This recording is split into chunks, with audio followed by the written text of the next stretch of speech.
আল্লাহ রাব্বুল আলামিন বলেন, যারা বাম হাতে আমলনামা পাবে তারা বলবে, ইয়া লাইতানি লাম উতা কিতাবিয়া, হায় আফসোস, আমি যদি এই কিতাব না পাইতাম, কতই না ভালো হতো যদি এই আমলনামা না পাইতাম। ওয়ালাম আদরি মা হিসাবিয়া, আমি যদি আমার হিসাবটা না জানতাম, কতই না ভালো হতো। ইয়া লাইতাহা কানাতিল কাদিয়া, ওই যে প্রথমবার যে দুনিয়ার থেকে মরছিলাম, ওই মরণটাই যদি আমাকে চূড়ান্তভাবে নিঃশেষ করে দিত, কতই না ভালো হতো। আফসোস করতে থাকবে। ডান হাতে আমলনামাওয়ালা জান্নাতি, বাম হাতে যে আমলনামা পাবে সে তার কর্মের কারণে যেই শাস্তি তার প্রাপ্য সেটা সে পেতে থাকবে।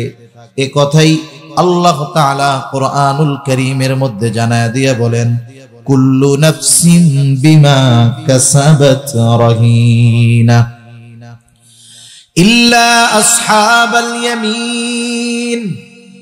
আল্লাহ তাআলা বলেন, প্রত্যেকটা মানুষ তার কর্মের নিকটে আবদ্ধ থাকবে। মুফাসসিরিনে কেরাম বলেন, এর দ্বারা উদ্দেশ্য হলো বাম হাতে যারা আমলনামা পেয়েছে তারা তাদের ওই পাপ কর্মের কারণে জাহান্নামের মধ্যে আবদ্ধ থাকবে। তবে তারা নয়, কারা? আসহাবুল ইয়ামিন, যারা ডান হাতে আমলনামা পেয়েছে তারা তাদের কর্মের কারণে জান্নাতের মধ্যে অবস্থান করতে থাকবে। সর্বশেষ অবস্থা, ডান হাতে আমলনামা যারা পেল তারা জান্নাতি, বাম হাতে যারা পাবে তারা জান্নাতি। জান্নাতে যাবার পরে না আছে কোনো চিন্তা, না আছে কোনো ভয়, না আছে কোনো পেরেশানি। হাসরের ময়দানে যখন অবস্থান করবে সবাই ভীত সন্ত্রস্ত থাকবে, কেউ কাউকে চিনবে না। হাসরের ময়দানের একটা চিত্র আল্লাহ তাআলা কুরআনুল কারীমের মধ্যে তুলে ধরে বলেন, ইয়াউমা ইয়াফিরুল মারউ মিন আখিহি ওয়া উম্মিহি ওয়া আবিহি ওয়া সাহিবাতিহি ওয়া বানিহি লিকুল্লি ইমরিইম মিনহুম ইয়াউমাইযিন শা'নুন ইউগনি। আল্লাহ রাব্বুল আলামিন বলেন, কিয়ামতের দিন ভাই ভাইয়ের থেকে পলায়ন করবে। ওয়া উম্মিহি ওয়া আবিহি, পিতা মাতার থেকে পলায়ন করবে। ওয়া সাহিবাতিহি ওয়া বানিহি, যেই স্ত্রী সন্তান না দেখলে অন্তরটা শীতল হয় না, কিয়ামতের দিন ওই স্ত্রী সন্তানদের থেকে পলায়ন করবে। শুধু তাই না, প্রত্যেকটা মানুষ নিজের চিন্তায় বিভোর থাকবে, কেমন করে আজকের দিনে নাজাত পেয়ে জান্নাতে যাওয়া যায়। একটা মানুষ তো এমনও বলবে, আল্লাহ আজকে আপনি সকলকে জাহান্নামে দিয়ে হলেও আমাকে মাফ করে আপনি জান্নাত দিয়ে দেন। বলবে, সকলকে আপনি জাহান্নামে দিয়ে হলেও আমাকে আজকে আপনি জান্নাতে দিয়ে দেন। এমন কঠিন এক পরিস্থিতি হবে। পরিস্থিতি যাই হোক, বলেন তো জান্নাতে যাওয়ার পরে জান্নাতীর আর কোনো টেনশন চিন্তা আছে নাকি? হাসরের ময়দানে সে কাউকে চিনবে না, কিন্তু জান্নাতে যাওয়ার পরে কাউকে ভুলবে না, সবার কথা মনে পড়বে। গরম পানি দেন থাকলে একটু দিতে পারেন। হাসরের ময়দানে কাউকে চিনবে না, জান্নাতে যাওয়ার পরে কাউকে সে ভুলবে না, সবাইরে খুঁজবে। এখন বলেন তো, জান্নাতে গিয়ে যদিও সবাইকে খুঁজবে, কিন্তু সবাইরে কি সে জান্নাতে পাবে? পাবে না। জানতে পারবে যে আমার কিছু প্রিয়জন, বন্ধু বান্ধব, আপনজন এরা জান্নাতে আসতে পারে নাই, এরা জাহান্নামে আছে। এইবার জান্নাতীরা পরস্পর নিজেদের মধ্যে ওই মুজরিম পাপী তথা জাহান্নামীদের ব্যাপারে কথোপকথন করবে, আলোচনা করবে। আল্লাহ তাআলা সে কথাই এরপরে বলেন, ফি জান্নাতিন ইয়াতাসাআলুনা আনিল মুজরিমিন। জান্নাতীরা পরস্পর জিজ্ঞাসাবাদ করবে মুজরিমদের ব্যাপারে, পাপীদের ব্যাপারে। তাফসীরে ইবনে কাসীর সহ দুনিয়ার সব প্রসিদ্ধ তাফসীরের মধ্যে আসছে, আল্লাহ রাব্বুল আলামিন এইবার জান্নাতি আর জাহান্নামীদের মধ্যে দেখা এবং কথাবার্তার ব্যবস্থা করে দিবে। জান্নাতীরা জাহান্নামীদের দেখবে, জাহান্নামীরা জান্নাতীদের দেখবে। জান্নাতীরা যখন জাহান্নামের দিকে তাকায় দেখবে, ওই জাহান্নামের মধ্যে তার আপনজন, প্রিয়জন, বন্ধু বান্ধব, আত্মীয় স্বজন কঠিন শাস্তির মধ্যে আছে। এই দৃশ্যটা দেখবার পর জান্নাতি আল্লাহর দরবারে কৃতজ্ঞতার মাত্রা বাড়ায় দিয়া বলবে, আল্লাহ, দুনিয়ায় তো আমিও এদের সাথে থাকতাম, একই স্কুলে পড়তাম, একই কলেজে পড়তাম, একই বাজারে ব্যবসা করতাম, একসাথেই মাঠে খেলাধুলা করতাম। আল্লাহ, আপনি যদি আমার প্রতি দয়া না করতেন, আজকে হয়তো আমাকে ওদের সাথে জাহান্নামের মধ্যে থাকা লাগতো। আল্লাহ তাআলার কাছে কৃতজ্ঞতার মাত্রা বাড়ায়া দিবে। এইবার আল্লাহ তাআলা জাহান্নামীদেরকেও জান্নাতীদের দেখার ব্যবস্থা করে দিবে। জাহান্নামীরা যখন জান্নাতের মধ্যে তাকায় দেখবে, আমার বন্ধু বান্ধব, আত্মীয় স্বজন, কাছের মানুষ জান্নাতের নাজ নেয়ামত ভোগ করতেছে। এই দৃশ্যটা দেখবার পর এমনিই তো জাহান্নামের শাস্তি, কঠোর আযাব, যন্ত্রণা, এই দৃশ্যটা দেখবার পর তার যন্ত্রণার মাত্রাটা আরো বেশি অনুভব হবে। কারণ সে চিন্তা করবে, আহারে, এই মানুষগুলোর সাথেই তো দুনিয়ায় চলতাম, এই মানুষগুলোই তো আমার প্রতিবেশী ছিল, কাছের মানুষ ছিল। আমি যদি জীবনের কিছুটা সময় ওদের সাথে ওদের মত মতো চলতাম, একসাথেই তো মাঠে খেলতাম, কিন্তু নামাজের সময় যদি ওর সাথে নামাজে যাইতাম, একসাথেই তো বাজারে ব্যবসা করতাম, নামাজের সময় যদি ওর সাথে নামাজে যাইতাম, একসাথেই তো স্কুল কলেজ ভার্সিটির মধ্যে পড়তাম, নামাজের সময় যদি আমার ওই বন্ধুর সাথে নামাজে যাইতাম, গুনার কাজগুলো থেকে যদি বেঁচে থাকতাম, আজকে আমিও ওর মতো জান্নাতের নাজ নেয়ামত ভোগ করতে পারতাম। অগণিত দুরূদ ও সালাম সাইয়্যিদুল আম্বিয়া, আশরাফুল আম্বিয়া, খাতামুল আম্বিয়া, ইমামুল মুরসালিন, রাহমাতুল লিল আলামিন মুহাম্মাদুর রাসূলুল্লাহ সাল্লাল্লাহু আলাইহি ওয়াসাল্লামের উপর। রাত যেহেতু অনেক, শহরের হিসাবে রাত 10টা কোনো রাতই না, এটা হলো সন্ধ্যা, কিন্তু গ্রামের হিসাবে অনেক রাত। আর আমি ওই শর্তের উপরেই দাওয়াত নিছি, যদি 10টার দিকে হয় তাহলে আমি পারবো। আসলে এলাকা বা পরিস্থিতি, আমি তো আর এই এলাকায় আগে পরে এদিকে তো আসা হয় নাই, আসছি ওদিকে এক জায়গায়, কিন্তু এলাকার আলোকে আসলে সময়টা আর একটু আগায় নিয়ে নেওয়ার দরকার ছিল। তা যাই হোক, গ্রামের মানুষ 10টা, 10:30, 11টা ঘুমিয়ে পড়ে, পরিশ্রমী মানুষ, সেজন্য আপনাদের বেশি সময় আমি কষ্ট দিব না। কারণ সারা রাত ওয়াজ করার কথা বা বেশি রাত ওয়াজ করার পক্ষে আমিও না। আবার দেখবেন মাঝে মধ্যে যখন ওয়াজ মাহফিলে বক্তা বলে চলবে, সবাই বলে হ্যাঁ চলবে। কতক্ষণ? কয় সারা রাত। যেই কয়টা সারা রাত কয়, একটাও ফজরের নামাজ পড়ে না। কিন্তু যারা ফজরের নামাজ পড়ে 11টা, 11:30 পার হলেই তাদের একটা পেরেশানি, টেনশন শুরু হয়ে যায়। সেজন্য বেশি রাত আমি আপনাদেরকে কষ্ট দিব না। আমি পবিত্র কোরআনুল কারীমের সূরা মুদ্দাসসির থেকে কয়েকটা আয়াত তিলাওয়াত করেছি। আল্লাহ তাআলার কাছে তৌফিক চাই, আল্লাহ তাআলা আয়াতগুলোকে সামনে রেখে কিছু কথা আমাকে বলার সুযোগ করে দেন, যেগুলো আমাদের সবার জন্য দুনিয়া আখিরাতে উপকারী হয়। সকলে জবান খুলে বলি আমিন। সম্মানিত উপস্থিতি, এ দুনিয়াতে মানুষ অনেক দলে, অনেক মতে, অনেক মতাদর্শে বিভক্ত। মানুষের মধ্যে কত দল আর কত মত, এর হিসাব নাই। ছোট্ট একটা দেশ বাংলাদেশ, এই দেশেও প্রায় মনে হয় শতখানিক রাজনৈতিক দল আছে। প্রত্যেকটা দলের এক একটা মূলনীতি আছে, মতাদর্শ আছে। তার মানে দেখেন, দলের দিক দিয়েও বাংলাদেশ মোটামুটি 100 ভাগে বিভক্ত। বিভিন্ন ধর্মের, বর্ণের, মতাদর্শের মানুষ আছে দুনিয়াব্যাপী। তাহলে দেখেন, দুনিয়ার মানুষ যত দলে, যত মতে বিভক্ত হোক না কেন, আল্লাহ তাআলার কাছে দল হলো 2টা। কয়টা? দুনিয়াতেও 2টা, আখিরাতেও 2টা। দুনিয়াতে এক দল হলো আল্লাহর দলের লোক, আর এক দল হলো শয়তানের দলের লোক। আখিরাতে হলো একদল জান্নাতি আর একদল হলো জাহান্নামী। চূড়ান্তভাবে দল দুইটা হবে, তবে সূরাতুল ওয়াকিয়ার মধ্যে তিনটা দলের কথা আল্লাহ তাআলা বলছেন। একদল হলো ডানপন্থী, আর একদল বামপন্থী, আর একদল হলো অগ্রবর্তী। যারা অগ্রসর সামনের দল, ডানপন্থী আর সামনে যারা, এরা জান্নাতি। যারা অগ্রগামী এরা হলো বিনা হিসাবে জান্নাতি। ডানপন্থী যারা, এরা হিসাবের পরে জান্নাতি।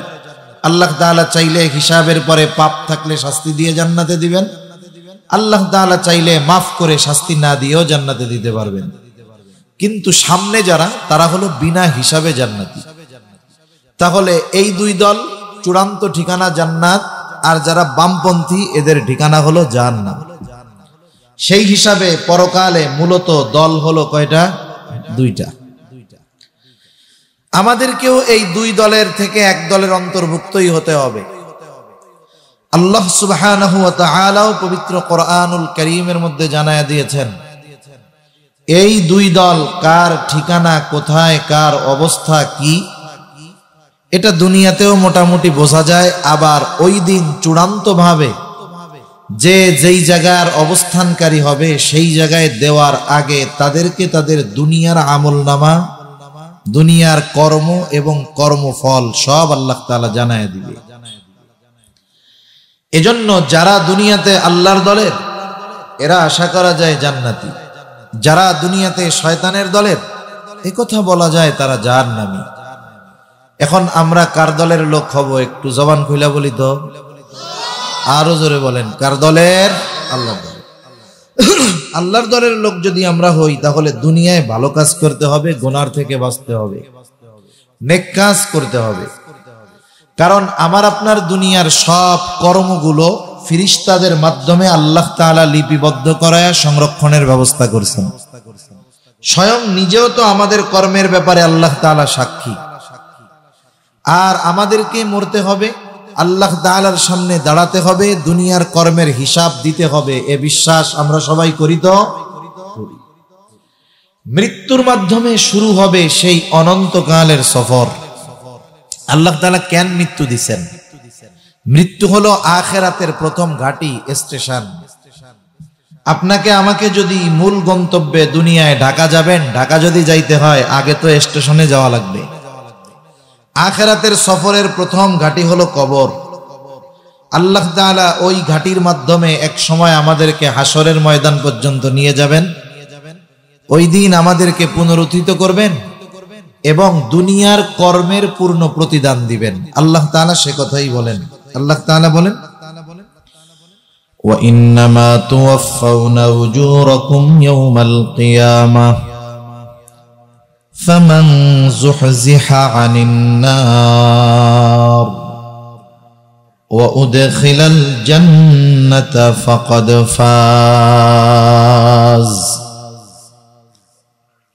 আল্লাহ রাব্বুল আলামিন বলেন, কিয়ামতের দিন মানুষকে তার কর্মের পূর্ণ প্রতিদান, ফলাফল দেওয়া হবে। অর্থাৎ কিয়ামতের দিন মানুষকে তার দুনিয়ার কর্মের পূর্ণ প্রতিদান দেওয়া হবে। দুনিয়াতে কেউ যদি নেকের কাজ করে, ভালো কাজ করে, ওই ভালো কাজের পূর্ণ প্রতিদান তাকে দুনিয়ায় দেওয়া হয় না। অনুরূপভাবে দুনিয়াতে কেউ যদি মন্দ কাজ করে, অপরাধ করে, গুনাহ করে, পাপ করে, তার ওই পাপের পূর্ণ দুনিয়ায় দেওয়া হয় না।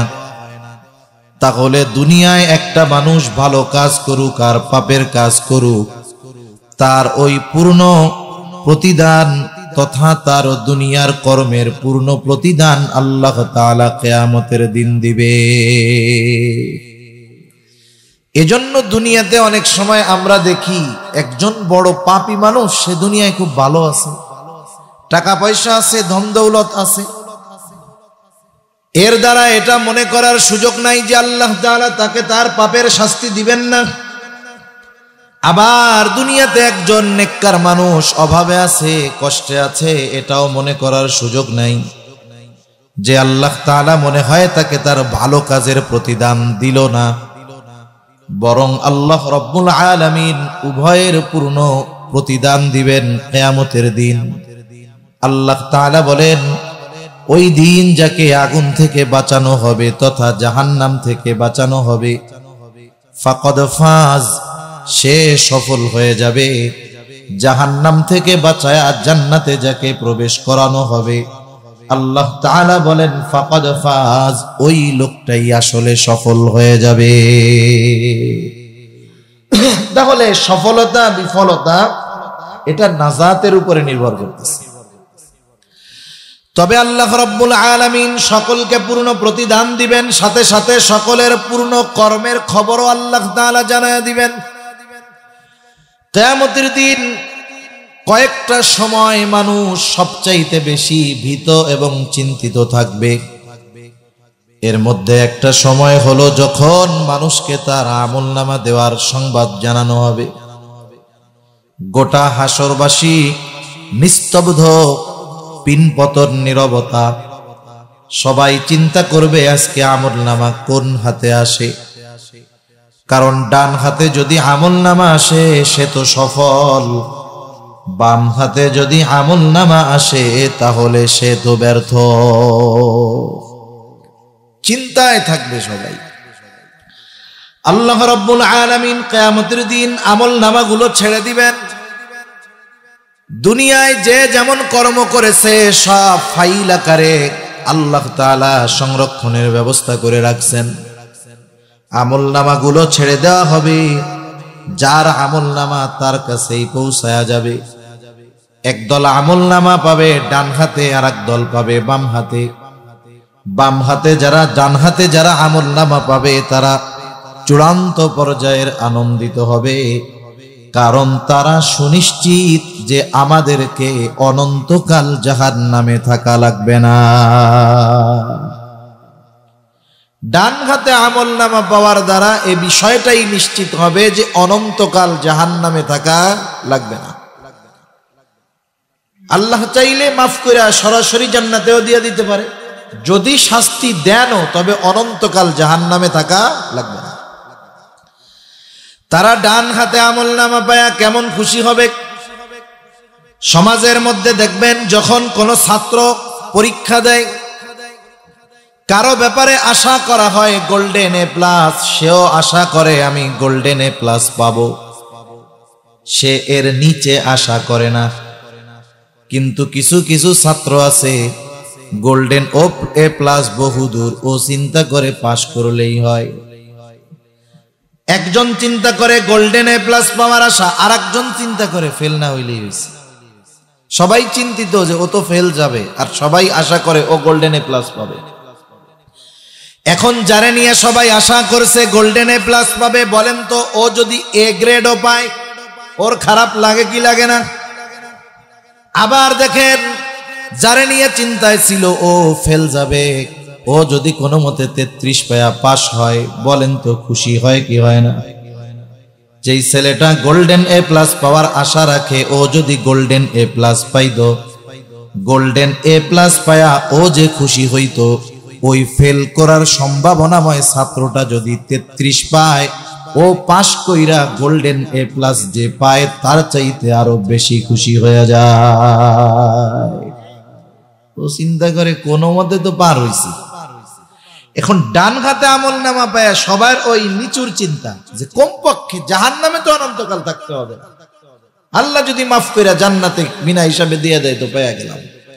এবার সে খুশি। খুশিতে কি বলে দেখেন, যারে বলছিল সবাই তুই তো ফেল করবি, ও যখন পাস করে 33 পায়া এলাকায় দৌড়ায় আর মিছিল, আমি পাস করছি, কি পাইছি এটা পরে, পাস তো করছি। ডান হাতে যে আমলনামা পাবে সে কি করবে? আল্লাহ তাআলা বলেন, ফাআম্মা মান উতিয়া কিতাবাহু বিয়ামিনিহি ফায়াকুলু হাউম ইকরাউ কিতাবিয়া ইন্নী যানানতু আন্নী মুলাকিন হিসাবিয়া। ডান হাতে আমলনামা পেয়ে সে আনন্দে মানুষদেরকে বলবে, হাউম ইকরাউ কিতাবিয়া, এই তো আমার কিতাব, এই তো আমার আমলনামা, পড়ো, এই তো আমার আমলনামা, পড়ে দেখো। কত ভালো আমল করেছি, বিনিময়ে জান্নাত দিবে। ডান হাতে আমলনামা পেয়ে গেছি। ডান হাতে আমলনামা পাবার কারণটাও সে উল্লেখ কইরা বলবে, ইন্নী যানানতু আন্নী মুলাকিন হিসাবিয়া।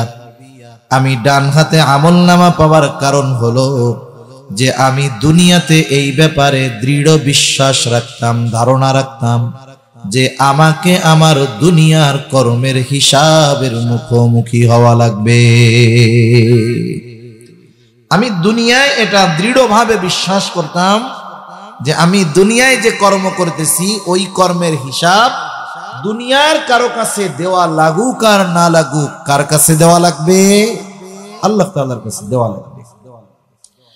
এই জবাবদিহিতার চিন্তা যার মধ্যে আছে, এই জবাবদিহিতার ভয় যার মধ্যে আছে, তাকে দুনিয়ার কোনো ভয়ভীতি দেখানো লাগে না। শুধু এই চিন্তাটাই তাকে স্বর্ণের মানুষে পরিণত করে তুলতে পারে। সুবহানাল্লাহ।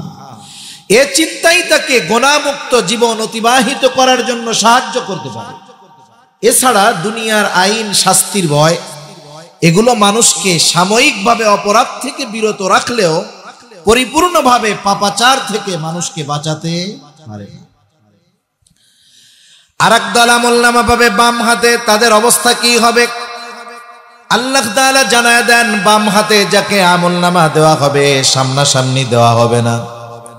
আমলনামাটা দেওয়া হবে বুক চিরে, বাম হাতটাকে পেছনে নেওয়া হবে। এইবার বাম হাতের মধ্যে যখন আমলনামা দেওয়া হবে পেছন দিকে হাত নিয়া, আল্লাহ রাব্বুল আলামিন জানায় দেন তাদের অবস্থা কেমন হবে, তারা কি বলবে। আল্লাহ বলেন, ওয়া আম্মা মান উতিয়া কিতাবাহু বিশিমালি ফায়াকুলু ইয়া লাইতানি লাম উতা কিতাবিয়া ওয়া লাম আদরি মা হিসাবিয়া ইয়া লাইতাহা কানাতিল কাদিয়া। আল্লাহ রাব্বুল আলামিন বলেন, যারা বাম হাতে আমলনামা পাবে তারা বলবে, ইয়া লাইতানি লাম উতা কিতাবিয়া।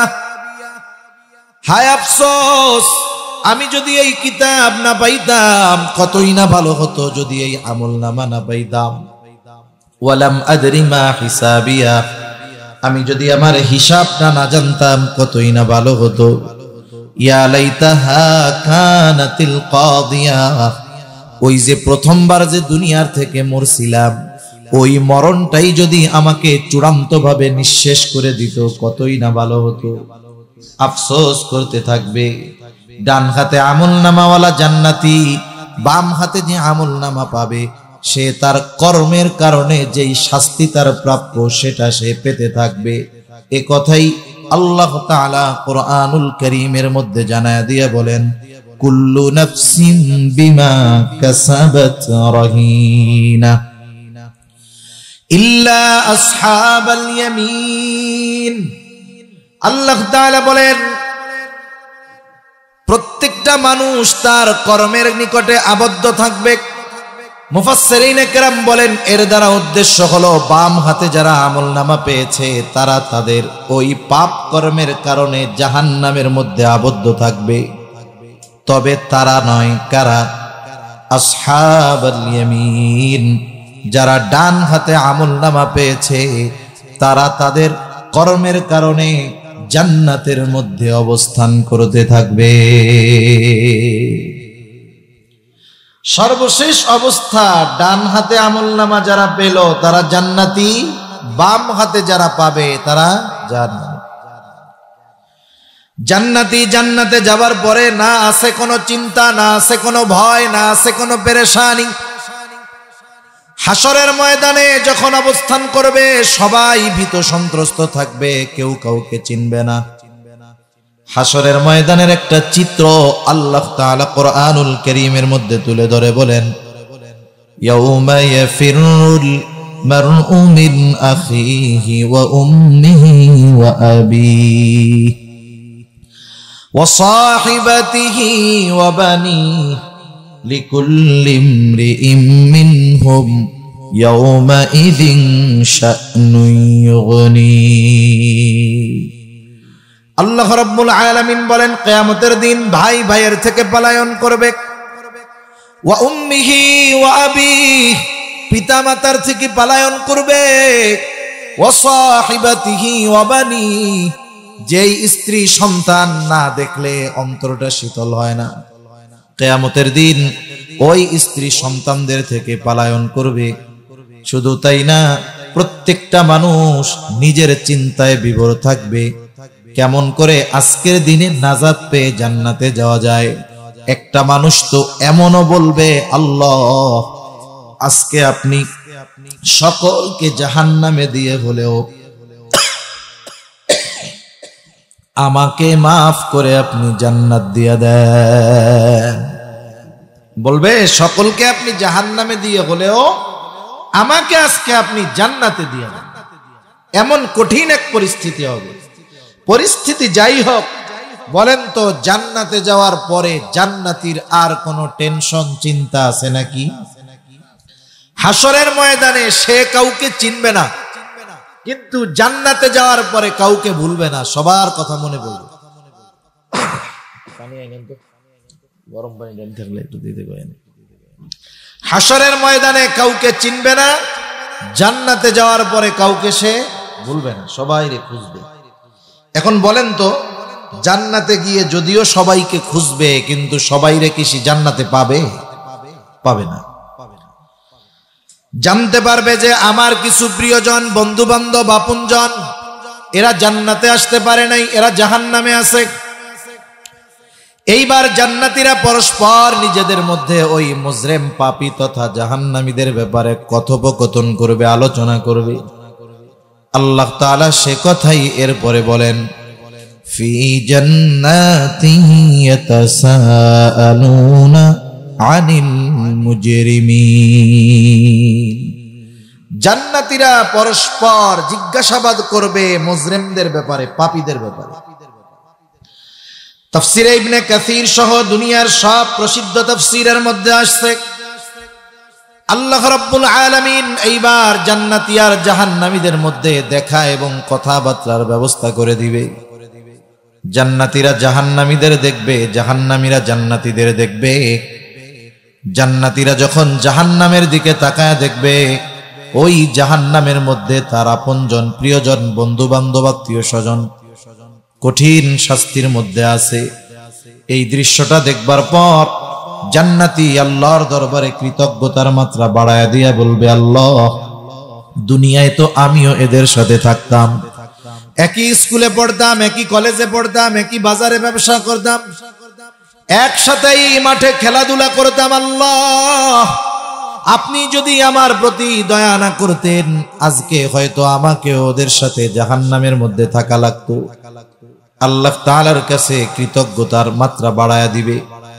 এইবার আল্লাহ তাআলা জাহান্নামীদেরকেও জান্নাতীদের দেখার ব্যবস্থা করে দিবে। জাহান্নামীরা যখন জান্নাতের মধ্যে তাকায় দেখবে, আমার বন্ধু বান্ধব, আত্মীয় স্বজন, কাছের মানুষ জান্নাতের নাজ নেয়ামত ভোগ করতেছে। এই দৃশ্যটা দেখবার পর এমনিই তো জাহান্নামের শাস্তি, কঠোর আযাব, যন্ত্রণা, এই দৃশ্যটা দেখবার পর তার যন্ত্রণার মাত্রাটা আরো বেশি অনুভব হবে। কারণ সে চিন্তা করবে, আহারে এই মানুষগুলোর সাথেই তো দুনিয়ায় চলতাম, এই মানুষগুলোই তো আমার প্রতিবেশী ছিল, কাছের মানুষ ছিল। আমি যদি জীবনের কিছুটা সময় ওদের সাথে, ওদের মত মতো চলতাম, একসাথেই তো মাঠে খেলতাম, কিন্তু নামাজের সময় যদি ওর সাথে নামাজে যাইতাম, একসাথেই তো বাজারে ব্যবসা করতাম, নামাজের সময় যদি ওর সাথে নামাজে যাইতাম, একসাথেই তো স্কুল কলেজ ভার্সিটির মধ্যে পড়তাম, নামাজের সময় যদি আমার ওই বন্ধুর সাথে নামাজে যাইতাম, গুনার কাজগুলো থেকে যদি বেঁচে থাকতাম, আজকে আমিও ওর মতো জান্নাতের নাজ নেয়ামত ভোগ করতে পারতাম। অনেক সময় দেখা যায় এইরকম হয় যে দুই বন্ধু একই সাথে পড়ালেখা করছে স্কুল কলেজে, কিন্তু দুইজনের ফলাফল তো সেম না। একজন ছাত্র ভালো ছিল, কিন্তু অলসতা বা দুষ্টমির কারণে লেখাপড়া করে নাই, বাদ দিছে। আরেকজন ছাত্র ভালো ছিল না, মেহনত করছে, এখন বড় অফিসার, সে ভ্যান চালায়। আমি কোনো পেশাকে ছোট করতেছি না, বোঝানোর জন্য বলতেছি। মনে করেন সে যখন রাস্তায় অটো, ইজি বাইক, ভ্যান চালায়, সে ছিল মেধাবী ছাত্র, আর তার বন্ধু তখন তার পাশ দিয়ে প্রাইভেট কার গাড়ি নিয়ে পুম পুম দিয়া পাশ দিয়া যায়। বলেন তো এই দৃশ্য দেখার পরে যে ভ্যান চালায় তার ভালো লাগবে? কি বলবে? আরে আফসোস, একসাথেই ছিলাম রে, করছি আমি আরো ভালো ছাত্র ছিলাম, ওই যে ওই শয়তানিটা যদি না করতাম তাহলে আজকে ও প্রাইভেট কার নিয়ে করে, আমি হলাম ল্যান্ড ক্রুজার নিয়ে করতাম। বলেন তো দুনিয়ার এই সামান্য আফসোস সারাটা জীবন তাকে অন্তরের মধ্যে পীড়া দিবে, কষ্ট দিবে, ঠিক কিনা বলেন? দেখেন দুনিয়ায় এতটুকু না পাওয়ার আফসোস, কষ্ট সব সময় মনের মধ্যে থাকে। আর দুনিয়ায় ওই সব কাজ যদি না করে, যেই কাজগুলো করার সুযোগ থাকার পরেও করে নাই, যার কারণে জাহান্নামে যাইতে হইল, তাহলে এই আফসোস তার জন্য কষ্টের মাত্রা বাড়াবে না কমাবে? জাহান্নামী এই দৃশ্য দেখার পরে কষ্টের মাত্রা তার বেশি অনুভব হবে। দুই দলের মধ্যে দেখা শেষ, আল্লাহ রাব্বুল আলামিন এইবার কথোপকথনের ব্যবস্থা করে দিবে। জান্নাতি জাহান্নামীদের কাছে জানতে চাইবে, কিরে তোরা জাহান্নামে কেন আসলি? একসাথেই তো দুনিয়ায় চলতাম। আল্লাহ তাআলা সেই কথাও জানায় দিয়া বলেন, জাহান্নামীদের নিকটে জান্নাতীরা প্রশ্ন করবে, মা সালাকাকুম ফি সাকার, কোন কারণে তথা কোন জিনিস তোমাদেরকে এই সাকারে আনলো, জাহান্নামে আনলো? অর্থাৎ তোমরা কেন জাহান্নামে আসলা, কোন কারণে জাহান্নামে আসলা? জাহান্নামীরা জান্নাতীদের এই প্রশ্নের জবাবে এই সূরার এই আয়াতগুলোর আলোকে জাহান্নামে যাওয়ার চারটি কারণ বলবে। কয়টা কারণ? একটু জোরে বলেন না কয়টা? আর একটু জোরে বলেন। রাত তো বেশি, এজন্য একটু জোরে কয় দিছি। এই চার কারণ আমরা জানবো। যদি কোনো কারণ আমাদের মধ্যে থাকে, ওটা কি ধরে রাখবো না বাদ দিয়ে দিব? কারা কারা তৈরি আছি? নারায়ে তাকবীর, নারায়ে তাকবীর। বার করবো তো ইনশাআল্লাহ। এখন কিন্তু ইনশাআল্লাহর পরিভাষা চেঞ্জ হয়ে গেছে। এখন একজনরে বলছে, ভাই এটা করবেন তো? আচ্ছা ইনশাআল্লাহ। এখন যদি ইনশাআল্লাহ বলে, ও মনে করে তাহলে মনে হয় করবে না। কারণ ইনশাআল্লাহরে আমরা না করার বস্তু বানাই নিছি। একটা কাজ করব না, বলবো না বা যাব না, ইনশাআল্লাহ যাবো না, তার মানে আল্লাহ চাইলে যাব। এটা হলো এখন না যাওয়ার মতো। যার কারণে দেখেন একজন যখন বলে, ভাই এই কাজটা করবেন তো? ইনশাআল্লাহ। ভাই না না, ভালো মতো কোন ভাই, করবেন তো? তার মানে ইনশাআল্লাহ বলার পরেও তার বিশ্বাস নেই। কেন? কারণ এখন আমাদের ইনশাআল্লাহ হলো না করার ফন্দি। যদি না করে, আল্লাহ চাই নাই তাই করি নাই। খাটে ইনশাআল্লাহ বলতে হবে একেবারে অন্তর থেকে, যে করব ইনশাআল্লাহ, বের করব। জাহান্নামীরা জাহান্নামে যাওয়ার এক নাম্বার কারণ বলবে, ক্বালু লাম নাকু মিনাল মুসাল্লিন।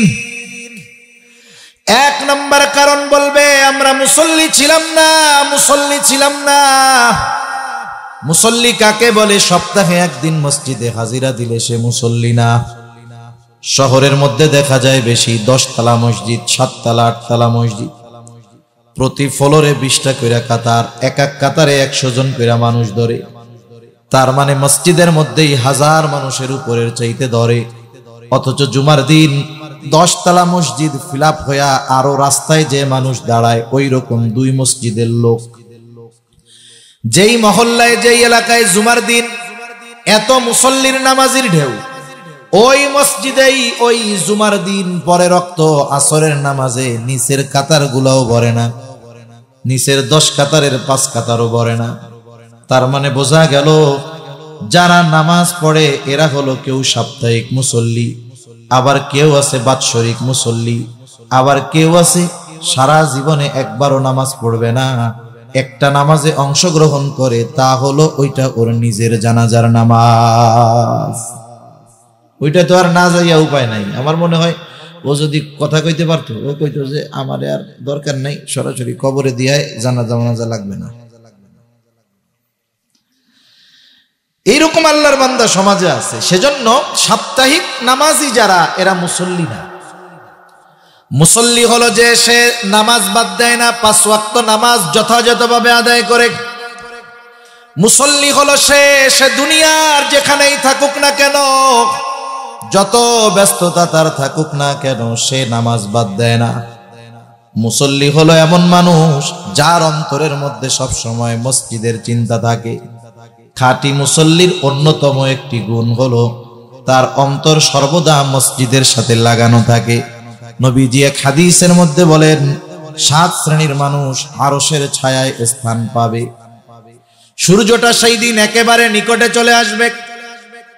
9,30,00,000 মাইল দূরে সূর্য। বিজ্ঞান বলে সূর্যের শীতল দিকটা পৃথিবীবাসীর দিকে দেওয়া। ওই 9,30,00,000 মাইল দূরের সূর্যের উত্তাপ গরমের দিন সহ্য হয় না। ওই সূর্যটা যদি একেবারে নিকটে আসে, সূর্যের উত্তাপ দিকটা যদি হাসরবাসীর দিকে দেওয়া থাকে, কেমন গরম হবে একটু চিন্তা করে দেখেন। নবীজি বলেন, হাসরের ময়দানে আরশের ছায়া ছাড়া কোথাও ছায়া থাকবে না। নবীজি বলেন 3 শ্রেণীর মানুষ, 7 শ্রেণীর মানুষ সেখানে স্থান পাবে। এই 7 শ্রেণীর মানুষের মধ্যে 1 শ্রেণীর মানুষ হলো, নবীজি বলেন, রজুলুন কলবুহু মুআল্লাকুম ফিল মাসাজিদ। ওই ব্যক্তি যার অন্তর সর্বদা মসজিদের সাথে লাগানো থাকতো।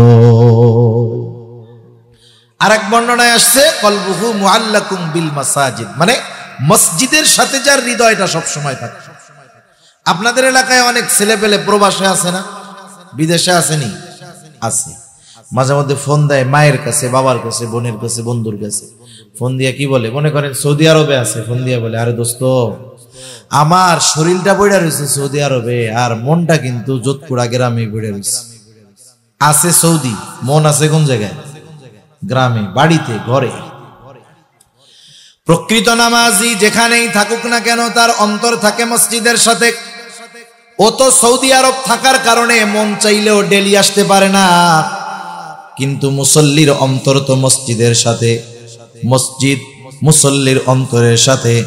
এই জন্যই যখন মুয়াজ্জিন আহ্বান করে, মুসল্লি যে কাজেই ব্যস্ত থাক না কেন দৌড় দিয়া মসজিদের কাছে হাজির হয়ে যায়। তাহলে প্রকৃত মুসল্লি আরশের ছায়ায় স্থান পাবে। সেই জন্য জাহান্নামীরা হলো মুসল্লি নয়, আমরা মুসল্লি হব। মুসল্লি হলে শুধু যে আখিরাতের লাভ তা নয়, মুসল্লি হলে দুনিয়ার লাভ আছে না নাই?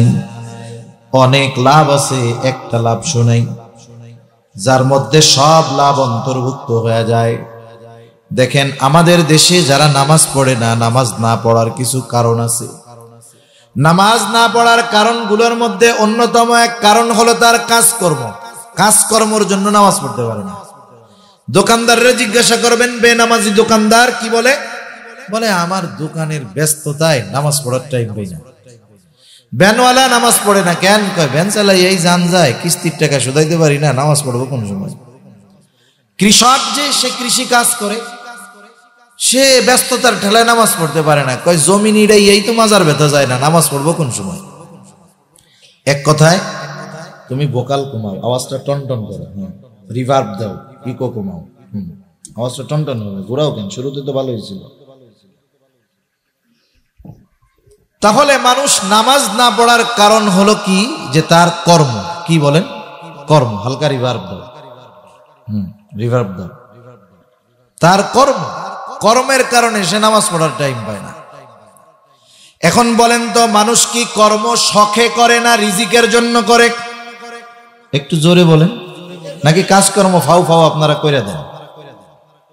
চাকরি বাকরি কেউ ফাউ ফাউ করে না, ব্যবসা বাণিজ্য কেউ ফ্রি ফ্রি করবে না। মানুষ তার কর্ম করে জীবন উপকরণ, রিজিকের জন্য। রিজিক শব্দের বাংলা অর্থ হলো জীবন উপকরণ। তার মানে জীবন পরিচালনার জন্য যা কিছু প্রয়োজন সব কিছু রিজক। টাকা পয়সা রিজক, একজন নেককার সন্তান রিজক, একটা নেককার বিবি রিজক, সুস্থতা রিজক। এক কথায় মানুষ রিজিকের জন্য, উপার্জন করার জন্য সে কাজকর্ম করে। বুঝে থাকলে একটু জবাব দিবেন। বলেন তো, যেই রিজিক উপার্জনের জন্য ব্যস্ত থাকার কারণে নামাজ পড়তে পারে না, সেই রিজিকের মালিক কে? আরো জোরে বলেন কে? এখন বলেন তো, রিজিকের মালিক যদি রিজিক পাওয়ার পদ্ধতি বইলা দেয়, ওই পদ্ধতি বাদ দিয়া যদি আমরা শুধু কাজকর্মের মধ্যে রিজিক তালাশ করি, হয়তো পাওয়া যাবে কিছু ঠিক, কিন্তু বরকতময় রিজিক পাওয়া যাবে না। সেই জন্য রিজিকের মালিক রিজিক পাওয়ার পদ্ধতি আমাদের জানায় দিয়া বলেন, বান্দা ওয়া'মুর আহলাকা বিস-সালাতি ওয়াসতাবির আলাইহা লা নাসআলুকা রিজকা। রিজিকের মালিক বলে, বান্দা তুমি তোমার অধীনস্থ যারা আছে, ঘরের মানুষ যারা আছে, তাদেরকে নামাজের আদেশ করো, তুমিও তার উপরে অটল থাকো। তার মানে ঘরের মানুষগুলারেও মুসল্লি বানাও, তুমি নিজেও মুসল্লি হয়ে যাও। তাইলে লাভ কি? আল্লাহ তাআলা বলে, বান্দা লা নাসআলুকা রিজকা, আমি আল্লাহ তোমার কাছে রিজিক চাই না, বরং তুমি নামাজি, তোমার ঘরের মানুষগুলো যদি নামাজি হয়ে যায়, নাহনু নারযুকুকা, নামাজি হওয়ার কারণে আমি আল্লাহ তোমাকে রিজিক দিয়া দিব। আর একটু আস্তে কম। তাহলে মুসল্লি হইলে রিজিকের জিম্মাদারি কার? মনে রাখবেন, পরিমাণের উপরে বরকত নির্ভর করে না। এ সমাজে অনেক মানুষ আছে লাখ টাকা উপার্জন করার পরেও মাস শেষে পকেটে টাকা থাকে না। আবার অনেক আল্লাহর বান্দা আছে উপার্জন কম, এরপরেও ওর মধ্যে আল্লাহ তাআলা বরকত দেয়। যেমন দেখেন মসজিদের ইমাম, মাদ্রাসার হুজুর, বাস্তবতা হলো তাদের পরিশ্রম অনুযায়ী তাদের ওজিফা, তাদের সম্মানী অতি অতি কম, ঠিক না? আবার দেখেন কমও দেয়, আবার থাকে বাকি। যদি বেতন বাড়াইতে বলে কমিটি কয়, হুজুর আপনাকে ইনকামে বরকত আছে, বলে না এরকম? এই বরকতের এই দোহাই দিয়ে পাবলিকরে ঠকানো যাবে না। ইমাম সাহেব, মাদ্রাসার শিক্ষক, মুয়াজ্জিন, এদেরকে এই দোহাই দিয়ে কি ঠকানো যাবে না। তবে যতটুকু দেওয়া হয় এটা বর্তমান জামানায় অতি কম, এরপরেও এদের চলে। কেমনে চলে? কেন চলে? কারণ একজন ইমামের ঘরে আপনি বেনামাজি পাবেন না, মাদ্রাসার শিক্ষকের ঘরে আপনি বেনামাজি পাবেন না।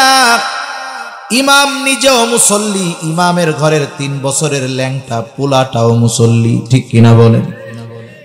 ওনার ওয়াইফ, স্ত্রী মুসল্লি, নামাজি, মেয়েটা নামাজি, বাবা নামাজি, মা নামাজি। এই যে ছোট্ট ছোট্ট বাচ্চাগুলো ইমাম সাহেবের ঘরে এই যে আল্লাহরে সেজদা দেয়, এই সেজদাগুলো বৃথা যাইতে পারে না। আল্লাহ তাআলা এই মুসল্লি হওয়ার কারণে, নিজে মুসল্লি, ঘরের মানুষগুলো মুসল্লি হওয়ার কারণে উপার্জন অল্প হওয়ার পরেও ওই উপার্জনের মধ্যে আল্লাহ বরকত ঢেলে দেয়। আবার কত মানুষ আছে লাখ টাকা উপার্জন করে মাসে, কিন্তু মাস শেষে বরকত নাই, খালি কয় নাই আর নাই। অনেক সময় আমাদের দেশের প্রবাসী ভাইয়েরা মাঝে মধ্যে হোয়াটসঅ্যাপের মধ্যে মেসেজ দেয়, মাঝে মধ্যে ফোন দেয়, বলে হুজুর একটু দোয়া কইরেন, ওয়াজ টোয়াজ শুনি, একটু দোয়া কইরেন। কি হইছে? কিসের দোয়া? বলে হুজুর এত উপার্জন করি কিন্তু বরকত নাই, লক্ষ টাকা উপার্জন করি, টাকা মাসের শেষে থাকে না। আমি আবার মাঝে মধ্যে জিজ্ঞাসা করি, কি ব্যাপার, বদ অভ্যাস টভ্যাস আছে নাকি? তার মানে জুয়া টুয়া খেলো নাকি? ক্যাসিনোতে আবার যাও নাকি? আবার নেশা পানি করার অভ্যাস আছে নাকি? বলে না হুজুর, ওগুলো তো বহুদূর, কোনো জায়গায় যাই না, অফিসে যাই, ডিউটি করি, রান্না বান্না করি, খাই, নামাজ কালাম পড়ি, কিছুর মধ্যে নাই। এরপরেও কেন বরকত হয় না? তখন জিজ্ঞাসা করি, বরকত হয় না তুমি নিজে নামাজি বুঝলাম, কিন্তু তোমার ঘরের মানুষ দিয়া ধুমসে মার্কেট করে আনবে, এত করে বুঝাই যে সাবধান, মরতে হবে, একটু পর্দা করো, কিন্তু সে পর্দা করে না। আমার ভাইয়ের সামনেও যায়, তার চাচাতো, মামাতো, খালাতো সবার সামনে যায়, নামাজ কালামের খবর নাই। বলে হুজুর নিজে তো হইতেছে খারাপ, আমার মাইয়াডারেও খারাপ বানায় ফেলতেছে। আমি তখন বলি, ভাই তুমি তো ছিদ্র কলসে পানি ঢালতেছ, কিয়ামত পর্যন্ত যদি হায়াত পাও ঢালতে থাকবা, কিন্তু পানি কলসে দাঁড়াবে না। কারণ তোমার ঘরের মানুষ নামাজি না, মুসল্লি না, বাপও নামাজ পড়ে না। এখন আরো জুইত হইছে, পুলা ইনকাম করে, আগে তো কষ্ট করছে, এখন ইনকাম করে টাকা পাঠায়, এখন সুন্দর মতো চার দোকানে বসে বিড়ি টানে আর টেলিভিশন থেকে বসে বসে বরকত হবে না।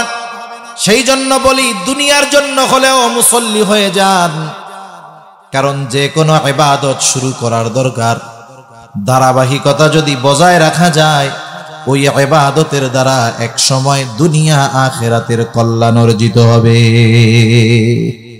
আমরা মুসল্লি হব তো ইনশাআল্লাহ? কোন ইনশাআল্লাহ কইছেন?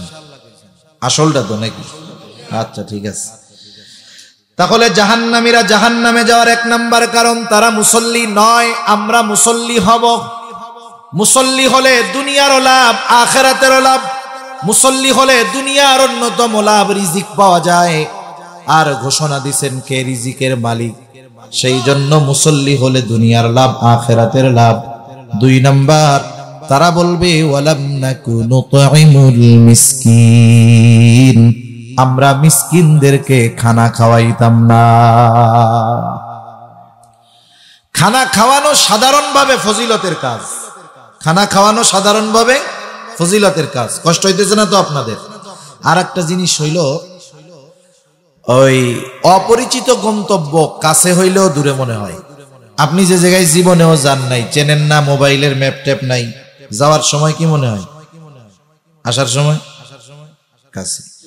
এখন আমি তো বইলে যাইতেছি, কিন্তু কয়টা পর্যন্ত বলবো এটা তো আর আপনারা জানেন না, জানেন?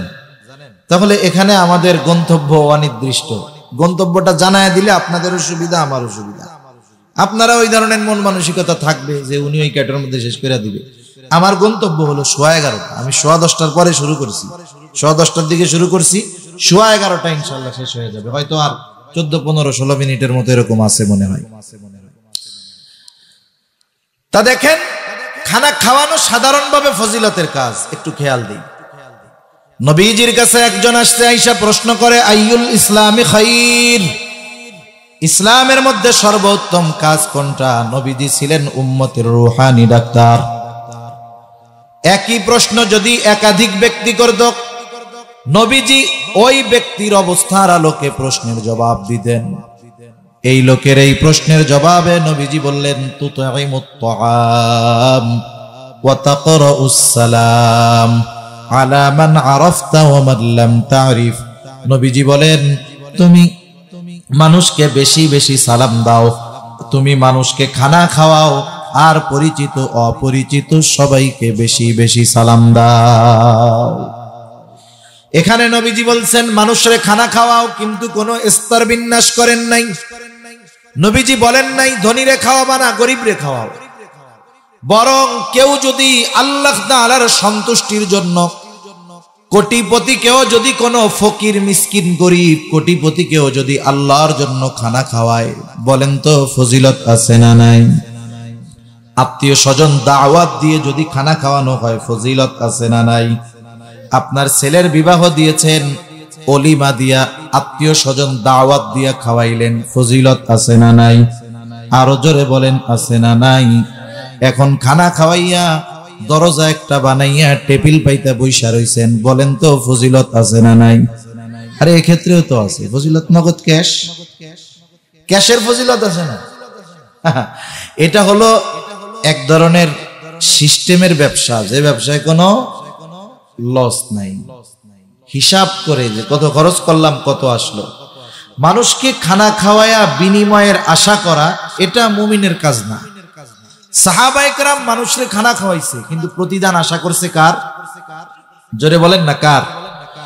সাহাবায়ে কেরাম কি বলতো? বলে ইন্নামা নুতঈমুকুম লিওয়াজহিল্লাহ লা নুরিদু মিনকুম জাযাআও ওয়ালা শুকুরা। সাহাবায়ে কেরাম মানুষরে খানা খাওয়ায়া বলতো ইন্নামা নুতঈমুকুম লিওয়াজহিল্লাহ, আমরা তোমাদের খানা খাওয়াইছি আল্লাহর জন্য তথা আল্লাহর সন্তুষ্টির জন্য। যেহেতু খানা খাওয়াইছি আল্লাহর সন্তুষ্টির জন্য, লা নুরিদু মিনকুম জাযাআও ওয়ালা শুকুরা, সুতরাং আমি তোমাদের কাছে কোনো বিনিময় আশা করি না, প্রতিদান আশা করি না। খানা খাওয়াইছি, টাকা চাই না। টাকা পয়সা তো বহুদূর। ওয়ালা শুকুরা, এই খানা খাওয়ানোর বিপরীতে আমরা তোমাদের কাছে কৃতজ্ঞতাও আশা করি না। খানা খাওয়াইছি একটু ধন্যবাদ দিবেন, এটাও আমরা আশা করি না। কারণ খানা খাওয়াইছি কার জন্য? প্রতিদান দিবেন কে? আল্লাহ। সাহাবায়ে কেরাম এরকম ছিল। এজন্য আমরা যারাই খানা খাওয়াই, ধনী হোক, গরিব হোক, অসহায় হোক, পরিচিত হোক, আত্মীয় হোক, অনাত্মীয় হোক, কার জন্য খাওয়াবো? জোরে বলেন, কার জন্য? টাকা পয়সার জন্য না তো। এইভাবে খানা খাওয়াইলে ফজিলত আছে। তাহলে খানা খাওয়ানো সাধারণভাবে ফজিলতের কাজ। এখন এই খানাটা কেউ যদি কোনো দরিদ্র অসহায়কে খাওয়ায়, বলেন তো ফজিলত কম না বেশি? নিঃসন্দেহে বেশি। আবার দেখেন, উচিত হলো দরিদ্রকে দান করে অসহায়কে খাওয়ায়া দোয়া না চাওয়া। আমরা অনেক সময় 10 টাকা দান করে কই দোয়া করেন। আরে দোয়া করেন কইলে তো ওর কাছ থেকে প্রতিদান নিয়েই নিলাম, তাহলে আল্লাহ কি দিবে? সেজন্য আমরা কাউরে খানা খাওয়াইয়া বা কোনো দান সাদকা করে ওর কাছে প্রতিদান চাবো না। আশা করব আমি যেটা দিয়েছি আল্লাহর জন্য দিয়েছি, এটার প্রতিদান দিবেন কে? আল্লাহ। সেজন্য আমরা খানা খাওয়াবো, তবে খানাটা আল্লাহর জন্য খাওয়াইতে হবে, সঠিক পদ্ধতিতে, সঠিক সিস্টেমে খাওয়াইতে হবে। আমাদের দেশে অনেক ধরনের খানা খাওয়ানো আছে। অনেকে আবার একথা বললে সেইটা যায়, বলে হুজুররা মানুষ একটু খানা খাওয়াইতো, সেটাও বন্ধ করে দিল। এখন বলেন তো, খানা খাওয়ানো যদি সমাজে ভালো মতো চলে, হুজুরদের লাভ না লস? লাভ তো, দুনিয়ার লাভ না। এরপরেও বন্ধ করায় কেন? বলে কেন? নিষেধ করে কেন? কারণ ওই খানাটা খাওয়ানোর পদ্ধতি ঠিক নাই। আরে মিয়া, বাপ অসুস্থ হয়ে ঘরে পড়ে আছে 5 বছর, চিকিৎসা করায় না। বাপ মরছে, সুদের উপরে টাকা আইনা গরু জবাই দিয়ে জিয়াফত খাওয়াই দিচ্ছে। এখন এই জিয়াফত খাওয়ানোর মধ্যে কোনো ফজিলত আছে বলেন তো? সেজন্য এই ধরনের কর্মকাণ্ডে ফজিলত নাই। তা যাই হোক, ওই দিকে আমি যাব না। আমার মূল কথা হলো, আল্লাহ তাআলা জানায় দিলেন, জাহান্নামীদের বক্তব্য হলো, ওয়ালাম নাকু নুতঈমুল মিসকিন, আমরা মিসকিনদের খানা খাওয়াইতাম না। আর ওরা মিসকিনদের খানা খাওয়ায় না, আমরা মিসকিন অসহায় যারা, তাদের খানা খাওয়াবো। এই যে মাদ্রাসায় ছাত্র আছে, এতিম আছে, অসহায় আছে, আপনার অ্যাবিলিটি আছে, আপনি একটা ছাত্রের লজিং রাখেন, ও পড়ুক, হাফেজ হোক, আলেম হোক, ও কিয়ামত পর্যন্ত যতদিন হায়াত পাবে, ও যদি পইড়া কোনোদিন শিক্ষক হয়, ওর ছাত্র পড়বে, ওর ছাত্ররা ছাত্র পড়াবে, পড়াবে, পড়াবে, কিয়ামত পর্যন্ত ওর মাধ্যমে যতগুলো ছাত্র হইছে, ওর ছাত্র, তার ছাত্র, তার ছাত্র, তার ছাত্র যত পড়বে, সবার সওয়াবের একটা অংশ আপনার আমলনামায় যোগ হবে। কেন? কারণ সে আলেম হওয়ার জন্য আপনি তাকে সহযোগিতা করেছেন। সুবহানাল্লাহ বলেন। এজন্য ইয়াতিম, মিসকিন, অসহায় মাদ্রাসায় থাকলে আমরা খানা খাওয়াবো। সাধারণভাবে প্রতিবেশী যদি অভাবী থাকে, খানা খাওয়াবো। জাহান্নামীরা জাহান্নামে যাওয়ার 3 নাম্বার কারণ বলবে, ওয়া কুন্না নাখুদু মাল খায়িদিন, অহেতুক অনর্থক কথাবার্তায় যারা লিপ্ত থাকতো, আমরাও তাদের সাথে গিয়া মিলতাম। আমাদের দেশের প্রত্যেকটা চায়ের দোকান হলো অনর্থক মজলিসের অন্যতম কারখানা, ঠিক কিনা বলেন? চায়ের দোকানে কোনো যুবক চা খাইতে যায় না, চায়ের দোকানে কোনো তরুণ চা খাইতে যায় না। কারণ যাবে কেমনে?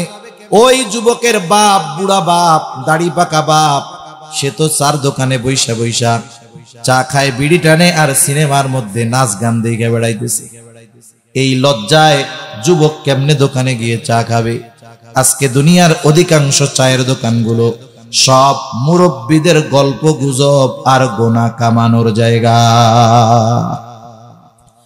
চার স্বাদ যত হোক, টেলিভিশন না থাকলে ও চার দোকান শেষ, কাজ হবে না। আর যার দোকানে টেলিভিশন আছে, ভালো বসার জায়গা আছে, দেখবেন সকাল থেকে দোকান বন্ধ হওয়ার আগ পর্যন্ত ওই দোকান কোনো সময় খালি হয় না, সবাই আছে। এখন চার দোকানে যে গল্পগুলো হয়, ওই জায়গা তো কোরআন হাদিসের গল্প হয়, জান্নাত জাহান্নামের আলোচনাও কিছু হয়, মাসলা মাসাইলও মাঝে মধ্যে বলা কওয়া হয়, নাকি হয়? হয়, কিছু হয় না। ওইসব জায়গায় সব গীবত, অন্যর সমালোচনা, আলোচনা এসবই হয়। এখন চায়ের দোকানে মানুষ যায় কেন? অধিকাংশ ক্ষেত্রে যাদের কোনো কাম কাজ নাই, সময় অনেক আছে, এই মানুষগুলো চায়ের দোকানে বেশি যায় সময় কাটানোর জন্য। এখন যেই মুরব্বী সময় কাটানোর জন্য চায়ের দোকানে বৈশা আছে, ওই মুরব্বীরে যদি বলা হয়, মুরব্বী এক কাজ করেন, প্রস্তুতি নেন, এই যে ইজতেমা হবে আল্লাহ যদি চায় 2, 3, 4 ফেব্রুয়ারি মাসের প্রস্তুতি নেন, ওই জায়গা থেকে 3 চিল্লায় চলে যাবেন, যেহেতু আল্লাহ সময় আপনারে অনেক দিছে। তখন দেখবেন ওই মুরব্বী বলবে যে আমার টাইম নাই, আমার এত ব্যস্ততা, নড়ারও টাইম নাই। একটু আগে সময় কাটানোর জন্য চায়ের দোকানে বসে থাকে, কিন্তু দিনই কাজ করার কথা যখন বলা হয় ওই সময়ওয়ালা মানুষটাও তখন ব্যস্ত হয়ে যায়।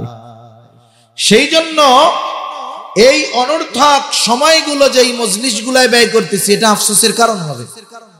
আপনার আমার সময় আছে, মুরব্বী মানুষ সন্তান উপার্জন করে, চায়ের দোকানে সময় না কাটাইয়া মসজিদে কাটান। মাদ্রাসায় গিয়ে কোরআন পড়তে পারেন না, হেফজখানার ছাত্রদের পাশে বসে কোরআন শুনেন, নিজে কোরআন শেখার চেষ্টা করেন, দাওয়াত ও তাবলীগে সময় দেন।